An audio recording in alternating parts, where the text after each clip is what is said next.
CID అధికారుల దర్యాప్తులో కళ్ళు చెదిరే వాస్తవాలు బయటకు వస్తున్నాయి. కోచింగ్ సెంటర్ నిర్వాహకుల సహకారంతో ముందుగానే విద్యార్థుల తల్లిదండ్రులతో బ్రోకర్లు ఒప్పందం కుదుర్చుకున్నారు. డీల్ కుదుర్చుకున్న విద్యార్థులను ఎంసెట్ 2 పరీక్షకు సరిగ్గా 2 రోజుల ముందు విమానాల్లో ముంబై, బెంగళూరులోని రహస్య ప్రాంతాలకు తరలించి శిక్షణ ఇచ్చారు.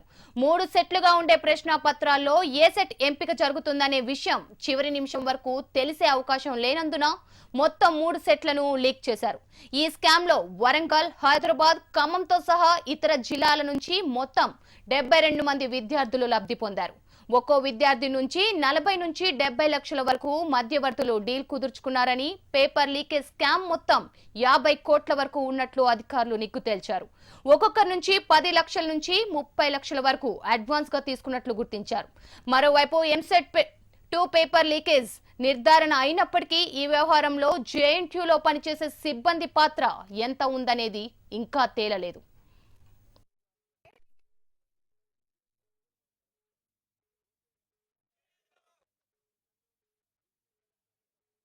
నేను ఇప్పుడే మీ ద్వారా ఆ వార్త వింటున్నాను.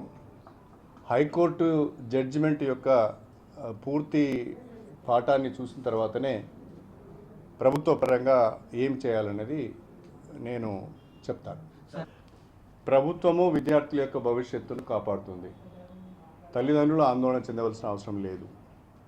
ఏ విద్యార్థి కూడా అన్యాయం జరుగుద్దనే ఉద్దేశంతోనే ప్రభుత్వము ప్రతిష్టకు పోకుండా చాలా డీటెయిల్డ్ ఎంక్వైరీకి ఆర్డర్ ఇవ్వడం జరిగింది. తీగలాగితే డొంకంత కదిలినట్టుగా అనేక విషయాలు వెలుగులోకి వస్తున్నాయి.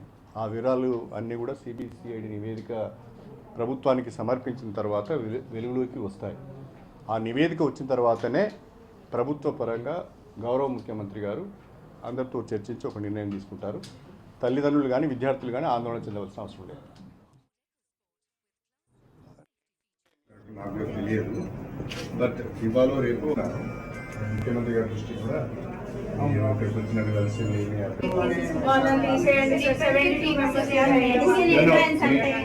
మీ ఆవేదనను నేను సాయంకాలం విద్యార్థుల యొక్క ఆవేదన నేను ముఖ్యమంత్రి గారు తీసుకొస్తాను. ప్రభుత్వం మాత్రం విద్యార్థులు